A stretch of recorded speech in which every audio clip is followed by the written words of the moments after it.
Ancient philosophy talked about an end of time and a transformation of humanity. And while they could tell us about when this might occur, they really didn't underline why it would occur. Now we know why we are facing our imminent extinction on this planet and coming to those prophecies and making them real. And that is this. We base our world on knowledge. Knowledge is power. Lack of knowledge is lack of power. Well, the knowledge that we've been operating with for many centuries, and the last couple hundred years specifically, the new scientific knowledge, is not actually found to be valid today, which means we've been operating from misperceptions, misbeliefs about the world comes. Well, the idea is very simply this: if you don't understand, if you have a misperception of the world, it can kill you. And so the significance, I'll give a simple example, is that if we had an anorexic person standing right here, and you and I looked at this anorexic person, we say, well, this person's near death, skin and bones. And we should ask them, what do they see when they look in the mirror? They say, well, I look in the mirror, I see this overweight, bloated person. And so they have a misperception. And what does the misperception lead to? It causes their brain to send chemistry to their body to reduce more weight. And because of a misperception, they're going to kill themselves. There was nothing wrong with their biology, it was their perceptions that were wrong. Well, we have three misperceptions that are causing our extinction. One is the belief that the material realm is all there is and all that matters, so that matter is all that matters. Number two is the belief that genes control our lives, which make us victims because we didn't pick the genes and can't change them and they have power over us. And the third one is an extension of Darwinian belief that says that the world is based on a struggle for survival. We all know about the rat race. And why is it a rat race? Because our fundamental belief is that if you don't go out there and fight to stay alive, you'll be trampled and killed. And so we see a world based on this Darwinian world, a nightmare of a struggle for survival, which involves war and competition and gouging each other, for each one climbing up on the back of another to stay alive. So what's wrong with these perceptions? Well, number one, the belief that matter is all that matters. That's a Newtonian belief. Quantum physics has come in and said, boy, did you make a mistake on that. It's not the physical matter that's most important, it's the invisible stuff you can't see, because it's the invisible fields, the energy fields, that shape matter in the same way that a magnet can cause the shaping of iron filings. So if you look at the structure of what's going on in here and blame it on the structure, no, you missed it. It's based on the invisible. But the biggest part of contribution to that invisible from us is our mind. Our minds are shaping the world. So whatever we believe is like a magnetic field that shapes our biology and our life to conform to the belief. So it says, wow, if that's true, then all of a sudden we should put more emphasis on the mind than on the body part. And that if we change our beliefs, then we can save our world. Myth number two was that genes control us, the belief of a victim. Again, cancer's in my family, what can I do about it? Might as well enjoy my life now. And all of a sudden we become irresponsible. Why? Because I said, well, if I can't control it, why do I care? And then irresponsible nature leads us to the extinction as well. The new science says, no, genes don't control your life, your mind controls your life. That your mind, acting through a new thing called epigenetic control, a new mechanism by which the environment or the perception of the environment controls our genetics, is what controls our heredity. And all of a sudden it says, well, then it means if you change your mind or your perception, then you change your biology. And the answer is absolutely. So you're a master of your life rather than a victim. And a third one that says, get all the matter you can, take it from the earth, rape the planet, gather it all in your yard because that's a measure of your success. Turns out, no, it's not. And the competition you use to gather all this matter is actually now found to be destructive, because evolution is based on a cooperation. When we look into the biosphere, it's all a balanced, harmonious community except for us, because our belief says it's a struggle. The plants and the animals behind me, they look at it as this is a garden for them. We're the only ones that are out of the garden by a misperception. Since perception controls life and misperceptions can kill you, then you recognize the fundamental misperceptions on which we base our civilization are the destructive elements leading to our extinction. And when the new beliefs come into the public, civilization will take a radical turn and move off into a new situation of thriving and harmony and holism. That's the dimension that we're going to. This is the end of the civilization of the old beliefs and the transition into the new one. It's really interesting when we look at the world right now. It's in crisis, and that really promotes a lot of fear, which then creates a worse situation because then we get into protection, shut ourselves down. So I think we should look at what's really going on in a different understanding. Cells are like people, and you have 50 trillion cells in you, so you have 50 trillion citizens, people inside of you. But imagine you were inside a caterpillar, and you were in there with millions and millions of other cells, and all the cells have jobs: digestion, respiration, muscle cells doing their thing. Everybody's got a job. Caterpillar's growing. Everybody every day at the end of the day go, wow, man, we were working today. This thing is building. The caterpillar's getting bigger and bigger. The economy in that caterpillar's growing. So you as cells inside, you don't see the outside world, you see the inside world of your universe of cells as workers and all that. And you're looking around saying, yeah, system is growing, economy's great, everything's wonderful. Then there's a point where the caterpillar reaches a certain size and things start to slow down. And all of a sudden when things start to slow down, there's like more cells than necessary for the jobs.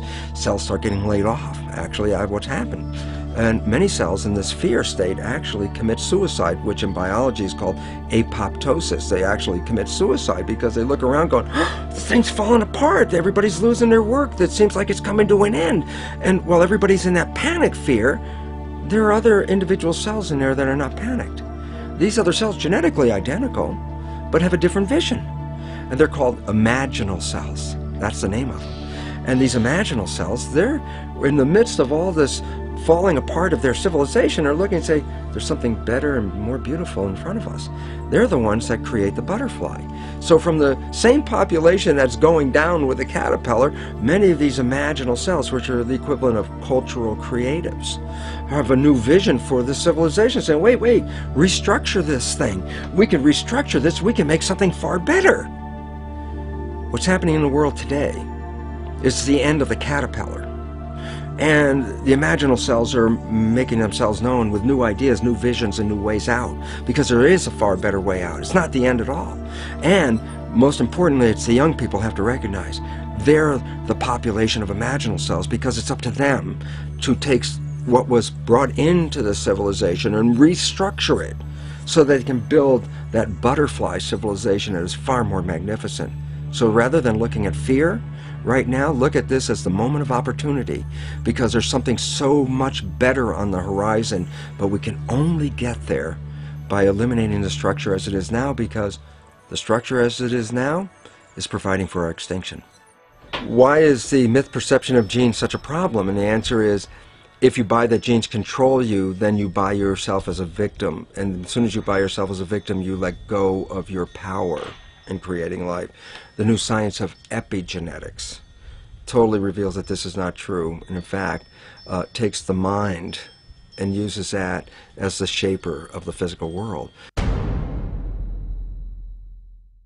And the third myth perception that is affecting us right now is a Darwinian belief that evolution is based on a struggle for survival, with the fittest being the winners. So that, what does all this lead to? It leads to a belief of materialization, that matter is all there is, and that people fight over the matter, because whoever has the most matter wins, according to the Darwinian theory of having the most and being the winner and being the fittest. And it makes a whole world based on competition. And the new science completely undermines that whole thing, because the new science says evolution is based on cooperation. And if you don't cooperate, then the whole thing is lost. What we're seeing right now is, with all the competition of each other destroying each other, wars, competing for material existence, raping the planet and tearing it apart to get some pieces of it to hold in your hands and say you won the game. Every one of those moves is destructive, not just of the planet, but of human civilization, because human civilization will thrive with cooperation and will die with competition. And we're caught up in these three old beliefs, these three old myths, as being truth. And if you operate from these truths, then you end up with the extinction that lies before us.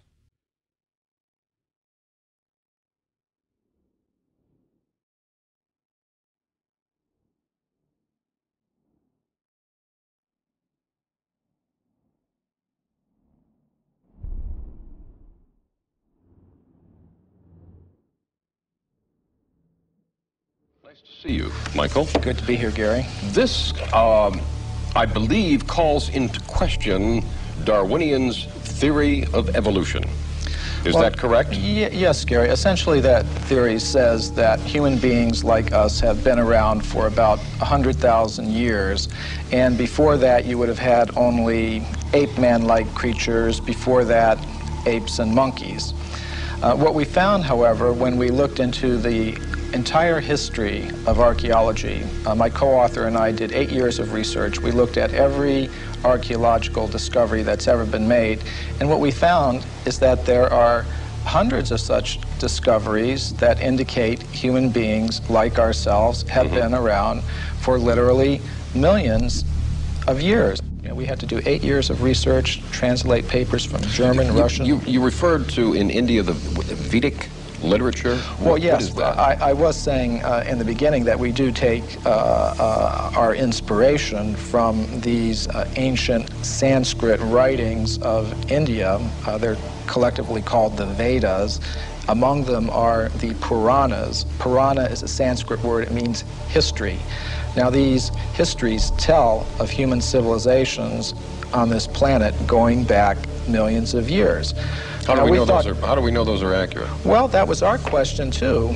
Richard Thompson and I, we thought, well, if there's any accuracy to those statements, there must be some factual evidence to back them up. Now, when we looked in the current textbooks, of course, we didn't find any such evidence, but we thought, well, let's look a little bit further. And as I said, that led to an 8-year research program where we investigated every archaeological discovery ever made.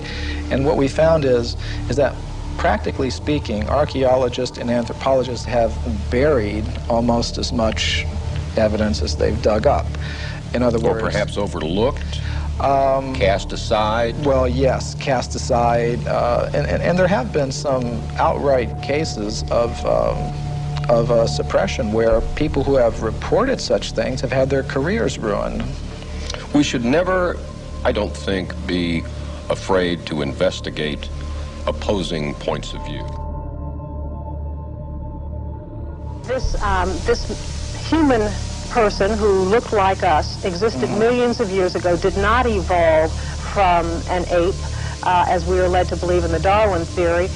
Why has this evidence been suppressed, and what kind of evidence have you found to support this? Well, I'll give you a very good example. Now, one example from historical times is during the California gold rush days, miners were digging tunnels thousands of feet into the sides of mountains. Now, the rock in these mountains is over 10 million years old. So when they were digging these tunnels, they were finding human skeletons, they were finding stone spear points, they were finding mortars and pestles, hundreds of them at dozens of locations. Now, all these were gathered together, reported to the scientific world by J.D. Whitney, who was the state geologist of California. And he published a massive book about them by Harvard University. Harvard University was the publisher. Now, what happened to these artifacts? Why aren't they on display in museums? Why aren't our children taught about them in schools? There was a very powerful anthropologist at the Smithsonian Institution named William H. Holmes. And he said to Whitney, you, Dr. Whitney, if you had understood the theory of human evolution as we understand it today, you would have hesitated to announce your conclusion, namely that human beings existed millions of years ago, despite the imposing array of facts with which you were confronted. In other words, simply because the facts didn't fit the theory, the facts had to go, and so did Professor Whitney. But back then I would imagine that they did not have the scientific procedures to identify the exact age of bones and matter that we have today. So can you be confident that this researcher was able to give a time for these bones that were found? Yes, we checked with the modern geologists about the age of the deposits. Now, these things continue to be discovered today, for example. And a vast amount of evidence showing that human beings like ourselves have been around for millions of years has been systematically suppressed. And I can give you some examples. For example, in 1979, Mary Leakey, who's one of the most famous archaeologists of this century, discovered in Africa completely modern human footprints, no different from the footprints that you or I would make on a beach today. Now, the thing about these footprints is they were found in rock that was dated 3.6 million years old. And that throws out completely any idea of human origins that's current today. Why would anyone want information like that suppressed? What possible advantage would there be in that? Well, power, prestige, money, there's a lot riding on it. If even one of the hundreds of cases that we document were found to be true, accepted, that would mean that everything we've been told about human origins and antiquity for the past 150 years is simply not true.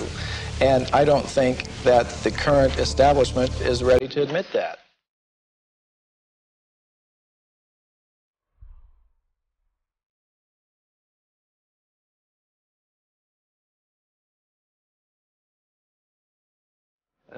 I think that scientists find it harder in some ways than many other people, you see, and some other people, because there's still a strong commitment, even perhaps partly unconscious, to the old atomistic worldview. So what you're saying is that science has shown us something that scientists do not want to see? Well, they have become so used to the way of seeing it that they don't want to change it. You see, they feel uncomfortable about changing it, and they feel there's no reason to change it. Many of them, they say, well, we're doing so well now, why should we change it? In one sense, it looks as if we're doing very well, you see, but if you look at the broader view, it looks very dangerous.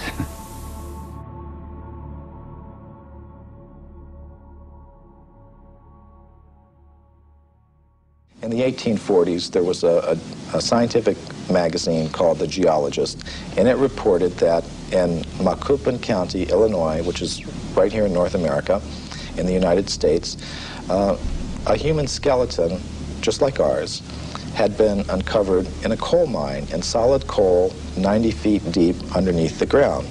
Now, Richard Thompson and I were able to discover from the reports exactly where that occurred. And we talked to the Geological Survey of the state of Illinois, and we asked them, well, how old is the coal there? And it turned out it was 300 million years old, which means it's older than the Jurassic, that word that everybody knows now, that refers to the dinosaurs. In other words, it was older than the age of the dinosaurs. Wow. Okay, so that throws a whole new spin on it.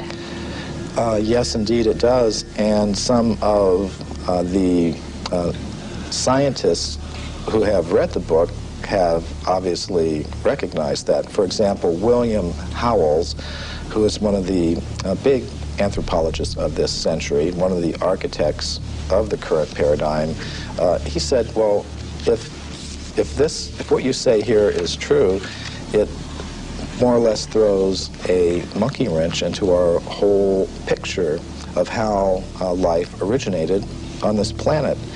And I think it does. Something you alluded to a few moments ago I want to bring up again. You talked about man coexisting with apes and coexisting with another kind of ape-man creature, and you again mentioned North America, and I think, of course, there's always been a lot of interest in Bigfoot, which is essentially where this is coming from. Some of the information that you brought forward is that this is just a descendant of this same wild man creature that was existing years ago. That's a distinct possibility. Now, when I first heard about this subject, I was extremely skeptical, but what turned me around is when I began to read reports about these creatures by very well-respected anthropologists. For example, Grover S. Krantz, who's at the University of Washington, up in the Northwest. He has extensively studied the footprints of these creatures, and he says they're biologically convincing. There is no possible way that they could have been hoaxed, and he's pretty well convinced that these creatures do exist. So that's the sort of thing that convinced me that there is a very good chance that they're there, and from the descriptions of these creatures, they seem to match very well some of the descriptions that we get of the ape-man-like creatures that supposedly existed millions of years ago. Okay, so, but yet we keep coming around to the same thing. People just don't want to believe it. They just, like you said, well, they're skeptical. They go, oh no, that's just a hoax. They're not hearing the information that noted scientists are finding. Well, all we really wanted to do in our book is put the facts on the table, all of them, not just the facts that you will see in the current textbooks, but all of the facts that are relevant to this whole subject, and let people draw their own conclusions. One of the questions I first came up with when I was reading the book that you did answer in the book that I'd like you to explain was that I said, well, gee, don't we have all these machines now that can look at the footprints or the bones or whatever, and that will just tell us how old it is? Oh, this is a very common perception. We have such faith in technology and those who employ it that when we hear about things like carbon-14 testing or potassium-argon testing, we think it really is a very simple process, almost like you pop something in the microwave and boom, it comes out. It's not like that at all. These are very complicated procedures. What I found in practice is that scientists may run several tests on the same piece of bone. Some of the ages will be very great, some very small, and they will tend to pick the date to publish in their scientific literature that most fits the idea that they start out with about how old the fossil should be. Now that often happens. What do scientists and researchers have to gain by distorting their findings? I mean, you would think that if they truly think that they found evidence of man pre-existing the dates that we take for granted right now, that they would want to be published, that they would want people to hear about this, that they would get their name up in lights, as it were, as making this remarkable discovery. Why is this so suppressed? Well, there are tremendous pressures for conformity within the scientific community. For example, for every academic post that opens up, every professorship that opens up in an American university, there are generally hundreds of applicants. And it does not help your reputation if you go reporting things that should not be reported. It could be very bad for one's reputation. And in our book, we document several cases of that. For example, Virginia Steen McIntyre. She's a geologist who I personally know. She lives in Colorado now. She went to Mexico in the 1970s, and she was a geologist with the U.S. Geological Survey. She dated a site there where some human artifacts have been found at 300,000 years. All her test results show that that was the age of that site. But because that went against the dominant idea that human beings have only been in North America for 30,000 years, she said she was not able to get the report published. She was labeled a publicity seeker and a maverick in her community of scholars, and she said she eventually lost a professorship that she held at an American university because of this, and hasn't been able to work as a geologist since. Now, this is not the normal picture that we have of how science works, but unfortunately, these are the sorts of things that can happen, and these are the sorts of pressures that can be applied in order to keep a certain view intact. So what do people need to do now? They apparently, we need the public to open their minds up a little bit more to alternative ideas to what we've been taught. Well, I think one thing we need to do is develop a little bit more of a healthy skepticism towards pronouncements from spokespersons from the scientific community. Just as we've learned not to accept without question every pronouncement that may come from the press secretary of a politician or the public relations office of a corporation. We may want to dig a little further, keep an open mind, have some healthy skepticism, and I think perhaps we've placed spokespersons from the scientific community on a little bit of a pedestal, and we may need to give them the same sort of treatment that we would give to spokespersons from other other groups in society. Let's just put the facts on the table and look at them and see how they've been dealt with. It shouldn't matter, you know, what your motive is. It's like bowling. If you bowl a strike, who cares if you're doing it for this reason or another? I mean, facts are facts. Now, the facts that we've uncovered... Well, we know statistics right. Can be distorted for whichever way someone wants them to be distorted. We know that. Right. You and I could take the same statistic and change it around and make it look different. So let's look at them. You have talked in terms of the fact that scientists don't cheat. That's a myth. You say there's actual cheating going on. Oh, that's very well documented. For example, the Piltdown case is a very famous case that documents that. Now, what that has to do with is early in this century, there was a purported discovery of an ape man in England based on a skull and a jawbone.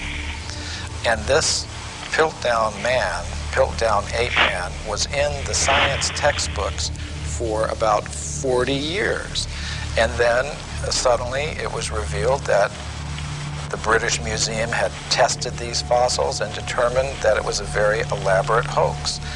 And many people have speculated about the identity of the person who was the hoaxer, and practically all of them center on different scientists in England, such as Sir Grafton Elliott Smith or Sir Arthur Smith Woodward, all very well-established scientists in England, because only somebody who knew the scientific method very well could have prepared these fossils in such a way that they would have fooled the scientific community all around the world for 40 or 50 years. So some scientist who wanted to perhaps give some evidence in favor of evolution, because there's not very much of it, invented this ape man, and in a very sophisticated way cheated, literally. And this is admitted by the scientists themselves. And there are more examples I could give. Evidence that goes against human evolution is reported only by crackpots. Now this is one of the standard techniques that the scientific community tries to use against anybody that reports something that goes against their ideas. They try to label them in a derogatory way without actually discussing the facts. And I think we've all had experience of that. But the real facts is that actual scientists have, over the past 150 years, reported many astounding facts that go against the theory of evolution. And the present scientific community doesn't want people to know that. They want to promote the idea that anybody that's against evolution is somehow or other a religious fanatic, a crackpot, but it's simply not true. And I've personally met scientists who have discovered some of these things, and what happens to them is it's very unfair, the treatment to which they are subjected. We're going to go to Anton in Brookfield, Wisconsin. Anton, how are you? Fine, thank you. Your comment. I've often wondered how the perfect complementary male-female systems of reproduction could have evolved from unintelligent life forms. You know, Anton, not only is that a good question, but also the point is if evolution occurred, it'd have to be simultaneous evolution of both species at the same time. Right. Because if it took 1 million years for the female to evolve, it would have kind of messed up the whole procreation thing, wouldn't it? Right. That's my question. A good question. Stay right there. Michael Cremo, your response. Well, I would like to put together a book called Darwin's Fairy Tales. And I think that would be one of them.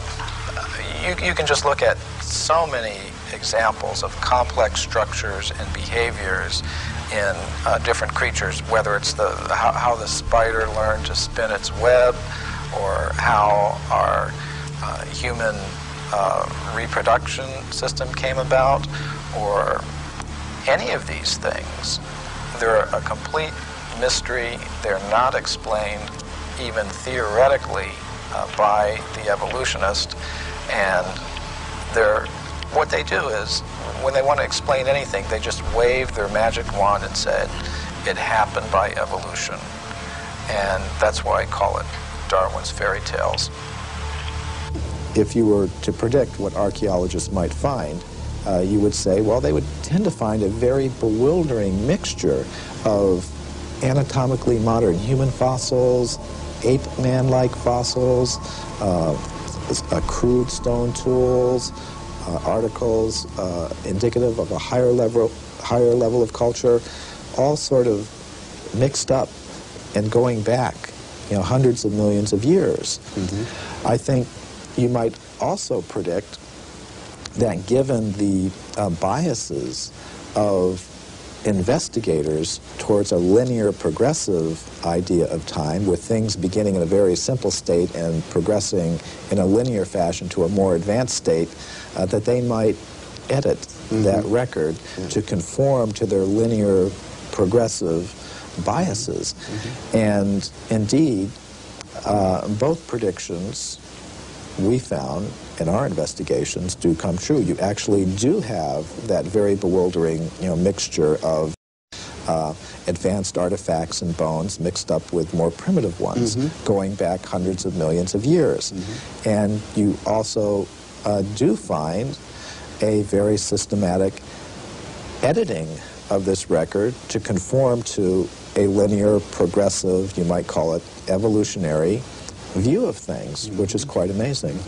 Of course, if we have this sort of cyclical picture, circular picture of things, much of conventional science will need to be readjusted. There's still a strong commitment, even perhaps partly unconscious, to the old atomistic worldview. So what you're saying is that science has shown us something that scientists do not want to see. Well, they have become so used to the way of seeing it that they don't want to change it. You see, they feel uncomfortable about changing it, and they feel there's no reason to change it. Many of them, they say, well, we're doing so well now, why should we change it? In one sense, it looks as if we're doing very well, you see, but if you look at the broader view, it looks very dangerous. Now, many people are talking about this new worldview that's coming up these years. Do you see a new worldview coming up in the Western world? Well, in a certain part of the Western world, yes. I think a worldview in which there's more focus on wholeness, on process, rather than on analysis into parts and more static constituents. But does that come up because we want it, or because we are forced to take on it? Well, probably both. I mean, that is, I think a certain fraction of the people want it. Perhaps they're tired of the old one, they don't feel it's working. And also there's some evidence for it, I think, especially in physics, and probably in other sciences as well. The evidence in physics comes partly from relativity and partly from quantum theory. Or perhaps more from quantum theory than relativity. Again, all of these you see combined to the notion that the universe is a kind of indivisible whole, rather than analyzed into constituent elements which interact as separately existent. So the classical level, Newtonian level, is explained by quantum mechanics as a limiting case, you see, of a more, so that you have a whole, but the whole determines itself to behave somewhat like independent parts in many cases. So even whether it's going to be behaving like parts is determined by the whole, right? But what we can see is the parts rather than the whole. We see, in physics, we see the parts because that's the way we approached them in the last few centuries. I don't know if, you see, I think our perception is influenced by our way of thinking, so that we accept this mechanical way of looking at things. But if you went back 1,000 or 2,000 years, I don't think people actually saw the parts as primary. The way we see it depends on the way we think, you see. We actually make up everything in the sense all these theories are made up by us, but in these theories we place the parts, we may either place the parts as fundamental or the whole as fundamental. Right? Now, the quantum mechanics is placing the whole as fundamental. That's, I think, the most basic change it makes, right?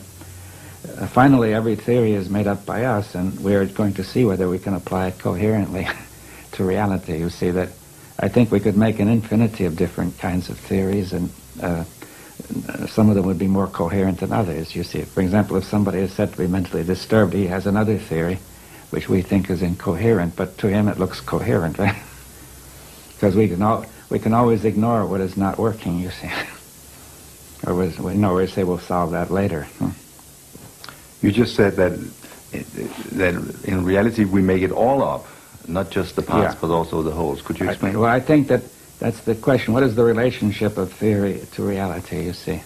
Now, one view is that it reflects reality, you see. Now, that I think that it corresponds to reality. I think that view is only limited, right? Like a map is said to correspond to a city, but there's nothing on the map that corresponds to anything in the city. In the map you see dots of print, and the city, which is very vaguely defined, the city is also vaguely defined. So what corresponds is certain abstractions that we abstract. Right? But the map, the real test of the map is that it guides us correctly in the city. And if it's a wrong map, we will find incoherence, right, in our action. Right? Now, you see, so therefore we make it all up, but the question is how coherent is it when we try to make it work? You see, that's really the key. Some theories are more coherent than others, but it's often hard to tell because when we come to a theory as broad as a worldview, we find it very hard to detect incoherence because the worldview tends to state that things that don't fit are irrelevant, or else says we're going to get them in order later. We haven't solved that problem yet. So incoherence can easily be not noticed, right? But if people are and also people would like not to have their worldviews questioned, because they have got used to them and feel comfortable with them. So therefore, it's very hard to question a worldview.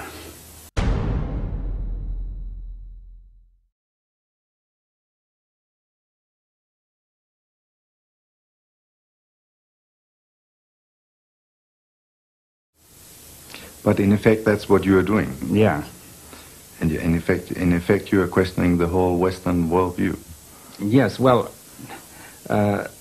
yes. I think even all the worldviews need to be questioned. The Eastern and the Western. See, the West has, in a sense, implicitly questioned the Eastern worldview. Every worldview, I think, is limited, but I think the Western worldview, its limits have not been seen. And we need to go to a broader view, not necessarily back to the Eastern, though it may include some of the Eastern. But I think we need a kind of dialogue of these worldviews to go to something beyond, right? Where do you see the limits of the Western worldview? Well, just in the way of saying that it focuses too much on analysis, and it tends to lead to fragmentation, you see. Now, what I mean by fragmentation is not just division, distinction, but because the parts in the whole are correlative concepts. You see, a part is a part only because it's part of a whole, like a machine or a watch, right? Now, a fragment is something it means break it up, you see. That's the root of the word, to smash, right? So if you smashed a watch, you would get fragments. Now, the Western view, it aims at getting the true parts of the universe, but in some ways, perhaps it gets fragments, not to some extent in physics, but much more so in fields like biology, psychology, sociology, and so on. Right? But now, if you break it up falsely into fragments, then you have confused. You see, you're going to treat these as separate when they're not, and also you're going to unite what's in the fragment when it's not united, right? So it leads to confusion. So in the West, you tend to confuse the part for the whole and vice versa? Yeah, you get confused about the part and the whole because you take a fragment as an independent whole.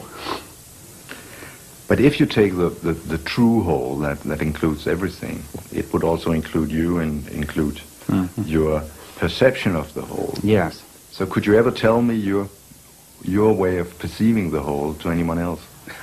Well, we can have a dialogue and so begin to exchange, you see. In other words, I can't tell you unless we're talking together. You see, we have to exchange our views on that, right? And perhaps now, and then there comes the problem that people are ready to listen to somebody else's worldview, you see, seriously, without resistance, you know, without opposition. But I think the observer is an intrinsic part of the whole. That's what quantum mechanics is teaching us too in physics, right? That the observing instrument is just as much part of the whole, and therefore, because of the possibility of these non-local interactions in quantum mechanics, when an observation is made, the two systems are not really distinct, you see. Therefore, they participate in each other, and you cannot therefore get an unambiguous meaning to the measurement, right? The same happens between human beings. You see that if somebody tries to measure somebody else, talk to him, there's a mutual change which makes it impossible to get an unambiguous attribution of qualities. It's not possible to say what David Bohm would have said in another interview. No. Tomorrow at the same time. No, because we're participating together, so what I am is affected by what you're doing and what you are, and vice versa, right? That's exactly the sort of thing that happens in quantum mechanical observations. Okay, if I say then that when I think about the whole and the part, I end up understanding that if you understand the whole, you're not able to tell it to anyone else because then you step out of the whole and become a part. Well, I think there's a kind of communication. See, this is the point about having a different worldview. There is a kind of communication that does not begin by denying wholeness, you see. You see, if we say, here am I and here are you, and then we have already divided it, right? But perhaps we could communicate in the spirit of the whole without assuming that division, right? See, we're not trying to tell, that means I'm not trying to tell you what I think, you not trying to tell me, but rather together we are trying to discover how we're going to think together. Do you see the difference?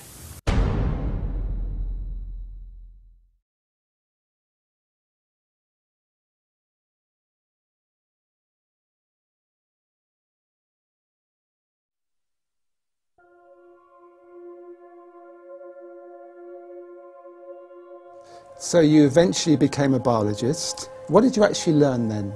Well, it was interesting because I became a biologist, a developmental cellular biologist. I'm working on cells, of course, and in my graduate work I was cloning stem cells. And it's interesting because a lot of people think stem cells are something brand new that just came into this world recently, and the fact was I was cloning stem cells back in 1967, 40 years ago. And the significance was, while I was doing this research, I was also teaching medical students. So I was teaching medical students the foundation of how cells work, the conventional story out of the textbook, genes control life, what we call the genetic determinism, the belief that genes control your traits, behavior, your physical characteristics, etc. And what my research revealed when I was studying the stem cells was this, very profound.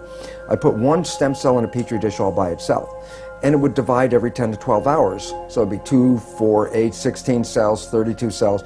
After about 2 weeks, I have thousands of cells in the petri dish, but what was unique, they were all genetically identical. But then I did the experiment. The experiment was to take some cells out of the dish and put them into a separate dish with a different environment. Okay. And so the environment is the culture medium, but the culture medium to cells is like the world that we live in. It's got the air, the water, the food, all the things in it. So I take the cells out of my stem cell dish, put them in a separate dish with a different environment, and the cells form muscle. But then I went back to the same dish with genetically identical cells in it and took some cells out and put them in a different environment, and they form bone. And then I went back to the same dish with genetically identical cells and put them in a third petri dish with a different environment, and they form fat cells. And there I was confronted with this reality.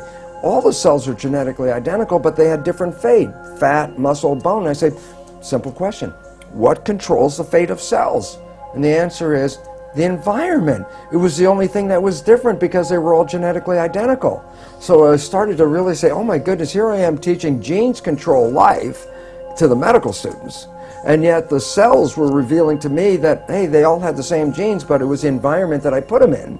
And so the environment controlled their life. And a very simple experiment that is very profound for us today is, if I took my dish with plastic petri dish with cells in it and moved it from a healthy environment to a less than healthy environment, the cells get sick.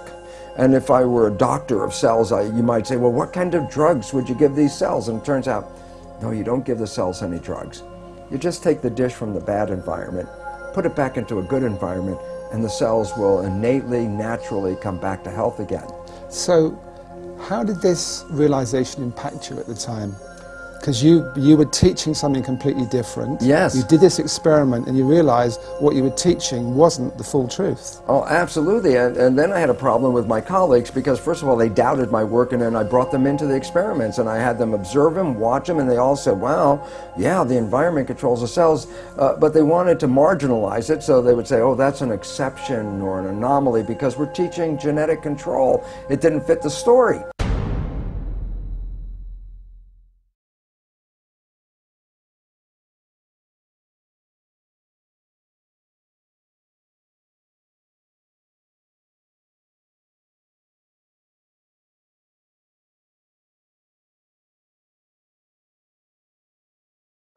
The net result, what it led me to do was I had tenure. I had tenure at the university.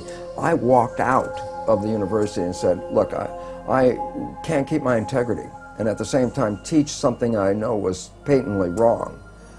So I walked out because I saw that teaching the belief that genes control life was very, very incorrect. And it's very interesting because I did that in 1970. Now that's like 30, 40 years ago. And guess what? The new science that is just coming into the forefront of our world today is something called epigenetic control. What I was teaching was genetic control by genes.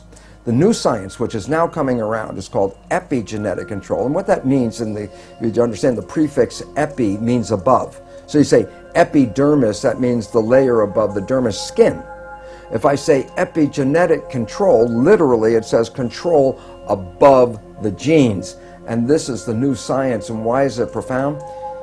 Because when you teach genetic control, you teach victimization. You didn't pick the genes as far as we know. The genes control your traits. You can't change the genes, so you become victimized by your heredity. And the new science, epigenetic control, reveals how your response to the environment. As you change your response to the environment, you change the fate of your cells, just like in the Petri dish. That makes you a master, because you're the one that has the opportunity to change your perception and response, so therefore you're the one that controls your genes. But it took you some time, didn't it, to actually incorporate that in your life? Because I know in the Biology of Belief, your book, you talk about you went through a very unhappy period. Yes. Your father was dying of cancer, you had a very messy divorce from your first wife, and you weren't happy. And you thought at that point that actually your genes did influence and you had unhappy genes, and it took you some time to actually realize that in your life you could change things. Yeah, it was very interesting because, again, I was still coming from the programs of my own deep beliefs, which I got from childhood on, about genetic control. And yet, it was funny because I was at that point also going out and beginning to talk to people about this new science, about if you understand what I'm talking about, you can create this fabulous life. And it was fun because in the beginning I would try to get people together and I'd tell them, you can create this fabulous life, and they'd sit at me and look and go, you know, Lipton, for a guy who says you can create a life with this stuff, your life doesn't look that good. And essentially I almost said, fortunately I didn't say the words, but I essentially said, well, do as I say, not as I do. And that was the opening point that said, oh my God, I can't just talk about the academics of the new science. To make it work, you actually have to apply the principles of the new science. And that was a change point in my life where I said, well, I'm not going to lecture on this unless I verify to myself that by influencing my personal beliefs and attitudes and things that I can change my biology. And it was wonderful because it only took just a short time to realize how I manifest profound changes in my life by taking in the understanding that how I see the world, my perceptions, control not just my internal biology and my genetics and behavior, but it controls how I create in the world around me. So I went from a world of almost self-destruction into this world of more mastery, And the most exciting thing is I found since that time that I absolutely live in heaven because I've created a life. Let's look at practically how you did that, just so people pick up a few clues.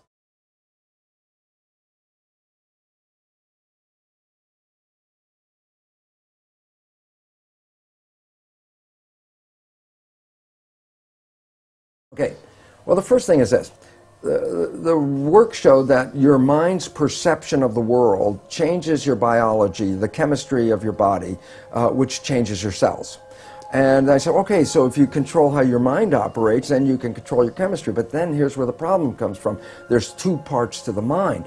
The conscious mind, which has your personal identity, your spirit, your source attached with it, is a creative mind. The conscious mind can see into the future, can review the past, solve problems.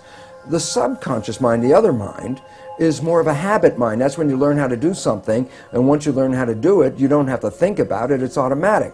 Well, most of us walk around in the world thinking that we're running our lives with our creative mind. And I'd say, Emmett, what do you want out of your life? And you would say, oh, I want to be healthy, I want to have great relationships, and then you try to say, I'm running my life with these beliefs.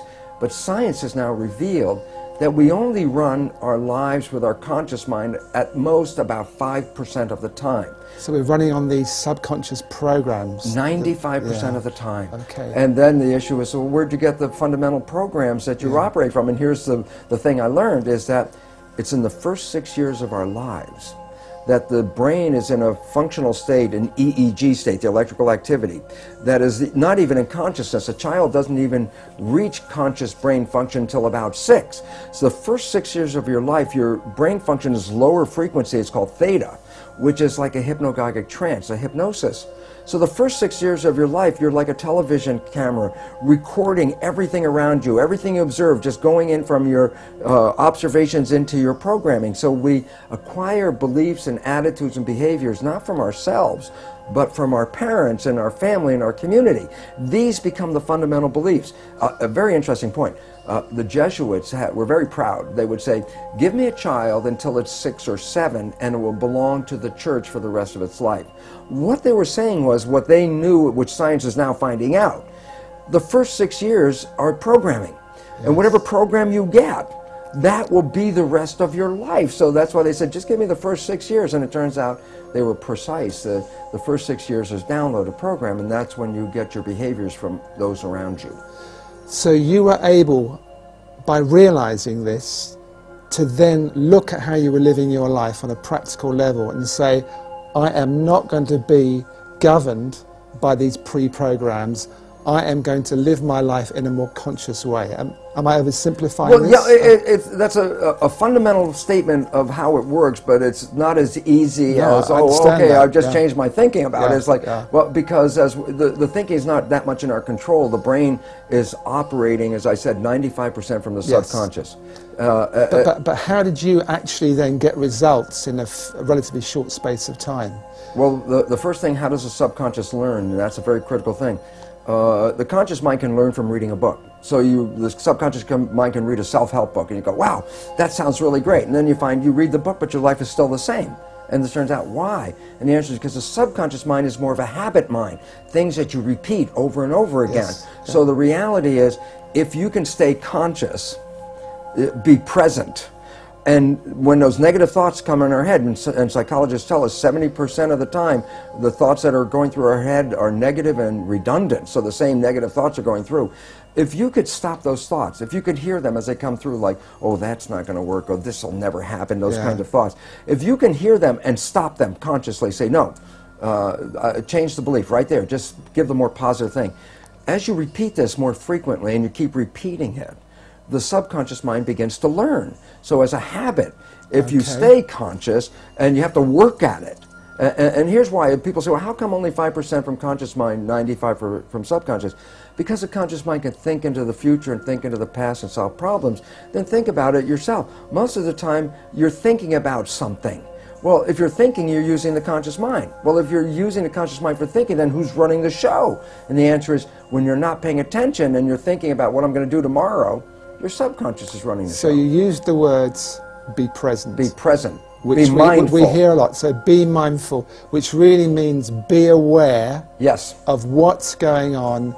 So you get an automatic reaction, you're aware of that, and you say, I don't want to go there, that's an old pattern, and you look at a new way to be in that situation. Exactly. And you have to repeat it over and over again, because if you think, well, I got mad at myself yesterday because I repeated that same stupid thing, and I got mad again today because I repeated the same stupid thing, and then people give up because they get frustrated. And it's like, no, it's a habit.